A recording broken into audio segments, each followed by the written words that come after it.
अच्छा, एक ऐसे देश का नाम बताओ जिसने अपने ही दुश्मनों को हीरो बना दिया हो।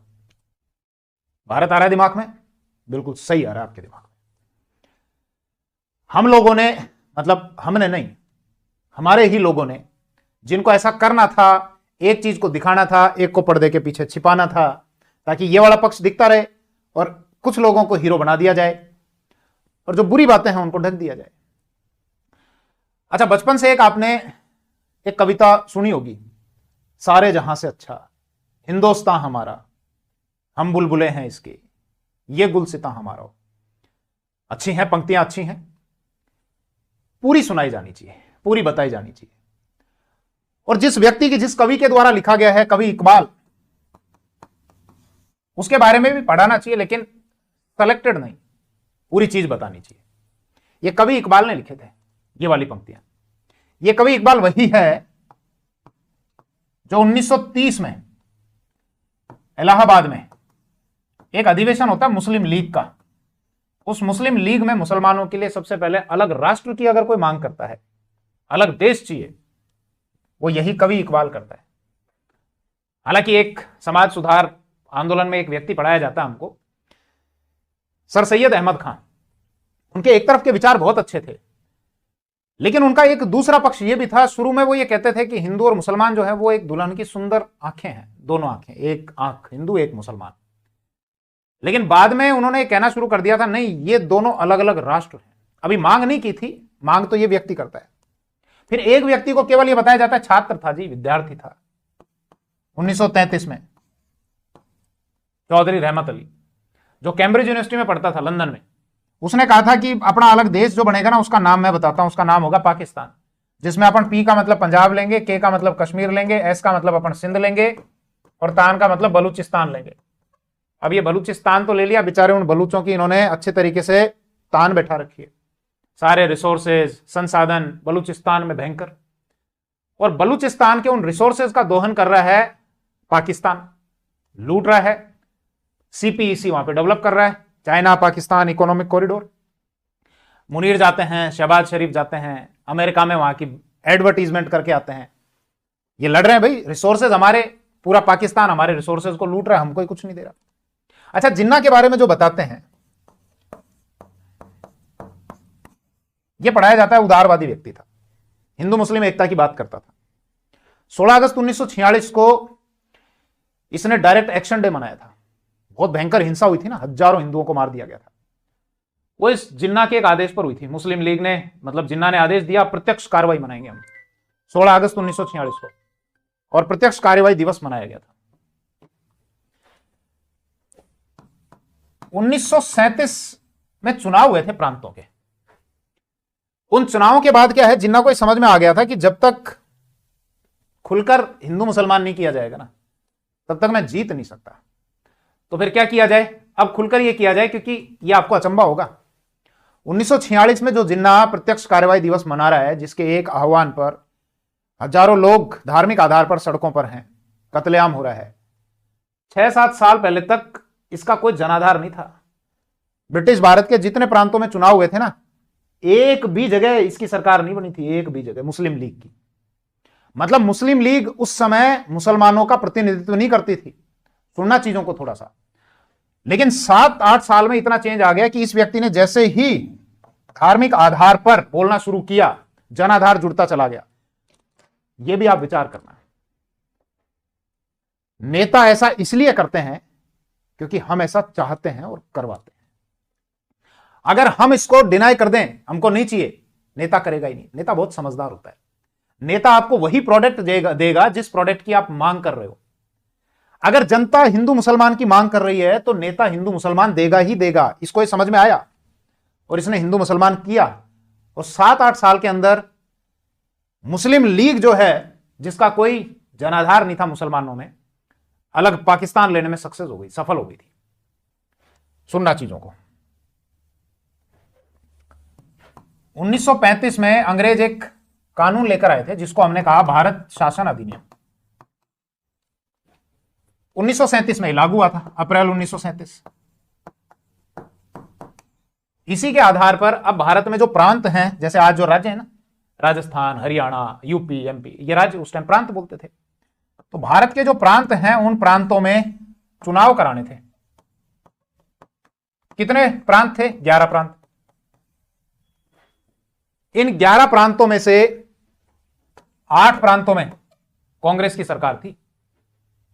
3 जो प्रांत हैं उनमें गैर कांग्रेसी सरकार थी। पर 8 और 3 11, 11 में से कहीं पर भी एक भी जगह मुस्लिम लीग की सरकार की थी, कहीं पर भी। ये जो 8 प्रांत थे ना, इन 8 प्रांतों में 5 जगह तो ऐसी थी जहां पर कांग्रेस को फुल मेजोरिटी आई थी, कंप्लीट। यूनाइटेड प्रोविंस, आज जिसको यूपी बोलते हैं अपन, उत्तर प्रदेश यूनाइटेड प्रोविंस बोलते थे, वहां पर आई थी। एमपी में आई थी, बिहार में आई थी, उड़ीसा में आई थी जिसको अपन ओडिशा बोलते हैं, और इसके अलावा मद्रास, कंप्लीट फुल मेजोरिटी। जिन्ना के साथ यहां पर एक खेल भी हो गया था, शायद हो सकता है वो भी थोड़ा टर्निंग पॉइंट रहा उसके लिए। यूनाइटेड प्रोविंस में चुनाव से पहले कांग्रेस और मुस्लिम लीग ने आपस में गठबंधन किया था, बोले मिलके चुनाव लड़ेंगे, मिलके सरकार बनाएंगे। लेकिन चुनाव में कांग्रेस को कंप्लीट मेजोरिटी आई। अब जब कंप्लीट मेजोरिटी आई तो जिन्ना को कर दिया मना, बोले सरकार में नहीं लेंगे भैया तेरे को, और कांग्रेस ने खुद यहां पर सरकार बना ली। जिन्ना को उस दिन लगा होगा ये महफिल अब काम की नहीं है, ये दुनिया, ये महफिल अब मेरे काम की नहीं है, और जिन्ना जो है अब यू टर्न ले लिया जिन्ना, और जिन्ना अब खुल के करने लगा, बोलने लगा कांग्रेस के खिलाफ। अब आप ये देखो, आज कांग्रेस के लिए क्या बोला जाता है, तब कांग्रेस के लिए क्या बोला जाता। जिन्ना ये बोलने लगा कि जहां जहां पर कांग्रेस की सरकारें हैं वहां वहां मुसलमानों के साथ अन्याय हो रहा है, उनका शोषण हो रहा है। ये जिन्ना बोल रहा है, किसके लिए? कांग्रेस के लिए।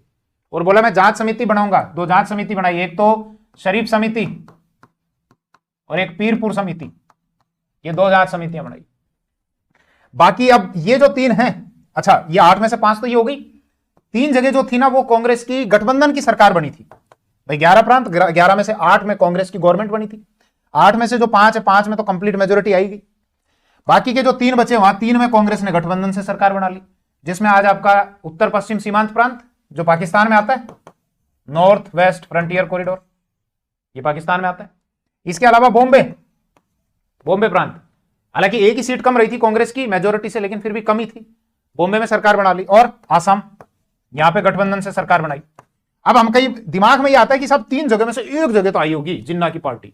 आप देख लो ना साहब, 37 में चुनाव हो रहे हैं और 46 में वो प्रत्यक्ष कार्यवाही दिवस मना देता है, मुसलमान उसके एक आह्वान पर सड़कों पर उतर जाते हैं, कुछ तो जनाधार रहा होगा। अरे भैया नहीं था, उसको ये समझ में आ गया था जनता हिंदू मुस्लिम चाहती है, और जब चाहती है तो फिर नेता उसको और बढ़ा देता है। जैसे अगर हम जाति जाति खेलेंगे तो नेताओं के लिए सॉफ्ट टारगेट है ये, कि हम जाति जाति करेंगे तो नेता देखेगा क्यों सड़क बनाओ, क्यों नाली बनाओ, बिजली के खंभे भी लगाने पड़ेंगे, ट्रांसफार्मर भी लगाने पड़ेंगे, विकास की बातें भी करनी पड़ेंगी। छोड़ो, जब जनता जाति जाति खेलना चाह रही है तो अपने तो जाति वाला कार्ड फेंक दो, आपस में लड़ते रहेंगे, अपनी जो है राजनीति चलती रहेगी। तो ऐसे ही जाति हो या धर्म हो, आप जैसा चाहोगे। नेता बड़ा इंटेलिजेंट होता है, इसीलिए तो नेता है ना भाई, जिसमें लीड करने का जो गुण है, नेतृत्व का गुण है, वही तो नेता है। अब वो नेतृत्व कब करेगा? जब उसको पता है आप क्या चाहते हो, आपको क्या डिलीवर करना है। आपकी इच्छा है बर्फी खाने की और वो दे दे आपको कचौरी, आप फेंक दोगे कचौरी उसी के मुंह पे दे के मारोगे। उसको ये पता है आप बर्फी खाना चाह रहे हो और लाके बर्फी आपको देगा, तो वो इंटेलिजेंट है, वो आपको वही चीज दे रहा है जो आप चाह रहे हो। 3 जो जगह सरकार बनी थी, ये यहां पर ये वाली 3 जगह, ये एक तो बनी थी आपके बंगाल में, बंगाल कृषक जो पार्टी थी वहां की, पीजेंट पार्टी, उसकी बनी थी। इसके अलावा सिंध में बनी थी, और इसके अलावा पंजाब में बनी थी। यूनियनिस्ट गवर्नमेंट बनी थी जिसके नेता थे खिजर हयात खां और सिकंदर हयात खां। कहीं भी एक भी जगह नहीं है मुस्लिम लीग जिन्ना वाली। अब जिन्ना ने देखो जैसे यू टर्न लिया, बोले जनता क्या चाह रही है, बोले साहब जनता बर्फी खाना चाह रही है, और मैं क्या दे रहा हूं साहब, आप कचौरी खिलाना चाह रहे हो। इसीलिए कचौरी उठा के मेरे मुंह पे मारी जनता ने। बर्फी खाना चाह रही है, बर्फी खिलाओ। अब जिन्ना ने बर्फी खिलानी शुरू की, बर्फी खिलानी शुरू की तो जनाधार जुड़ता चला गया। समझ रहे हो ना मैं क्या कह रहा हूं आपको। और आगे चलकर जब हम ये देखते हैं, कैबिनेट मिशन आया, और कैबिनेट मिशन की सिफारिश पर जब यहां पर इलेक्शन हुए, मुसलमानों के लिए जो 79 सीट थी उसमें से 73 अकेली मुस्लिम लीग ले गई, जिन्ना ले गया। देखो 79, क्या परफॉर्मेंस है। क्योंकि जिन्ना अभी तक गलती कर रहा था भाई, जिन्ना अभी तक कचौरियां खिला रहा था, अब उसको समझ में आया बर्फी चाहिए लोगों को। मैं बात कर रहा हूं अभी कुछ और, लेकिन चाहिए लोगों को कुछ और, तो ये उसको करना पड़ा। अब इसके बाद जिन्ना ने बर्फी में मीठा डालना और शुरू किया। बोले खाली बर्फी की बात नहीं है, मीठा भी ज्यादा चाहिए। तो देखो 1930 में वो कवि इकबाल बोला था ना, अलग राष्ट्र चाहिए। फिर 1933 में वो चौधरी रहमत खां बोला ही था, रहमत अली, कि अपने तो नाम पाकिस्तान होगा। अब जिन्ना बोलता है 1940 में, कहां पे बोलता है? लाहौर में। कौन सी तारीख को बोलता है? 23 मार्च को। लाहौर में अधिवेशन था मुस्लिम लीग का, और अब मुसलमानों के लिए अलग देश की मांग कर रहा है। तो यहां जब इसने गाना गाया था ना, यूनाइटेड प्रोविंस में जब कांग्रेस के साथ मिलकर चुनाव लड़ा था, और जब सरकार में नहीं आया था, जब इसने गाना गाया था, ये दुनिया ये महफिल मेरे काम की नहीं, तो दुनिया मेरे महफिल काम की नहीं। तो अब ये देखो यहां पर इसने बता दिया कि ये दुनिया ये महफिल मेरे काम की नहीं है, अब मैं अलग जाऊंगा। हालांकि ऐसा कोई अत्याचार नहीं हो रहा था, कोई अन्याय नहीं हो रहा था, लेकिन बात यह है कि खुद के हाथ में सत्ता कैसे आए। तो सत्ता लाने के लिए आपको बर्फी भी खिलानी पड़ेगी और उसमें मीठा भी डालना पड़ेगा। और अब भयंकर तरीके से कांग्रेस का विरोध करो। अब क्या किया आगे हम ये देखते हैं कि 1939 में दूसरा विश्व युद्ध शुरू हो गया। विश्व युद्ध शुरू हुआ तो यहां पर जो वायसराय था, गवर्नर जनरल या वायसराय, जब प्रशासन के मामले देखता था तो गवर्नर जनरल बोलते थे, जब रियासतों से रिलेटेड मामले देखता था वायसराय बोलते थे। लिनलिथगो, ये लिनलिथगो जो था 1936 से 1944 तक, इसने 3 सितंबर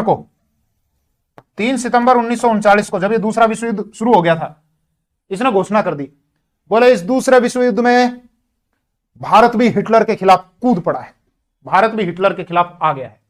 क्योंकि ये युद्ध लड़ रहे थे, एक तरफ तो था ब्रिटेन, एक इसके साथ में था फ्रांस, इनके साथ में था यूएसए, इनके साथ में था चीन, वर्सेस सामने कौन है? जर्मनी, इनके साथ में इटली, इनके साथ में बाद में जापान भी आ गया। जापान देखा, बोले अपने भी बढ़ाओ, राज्य का विस्तार करो। क्यों लड़ रहे थे?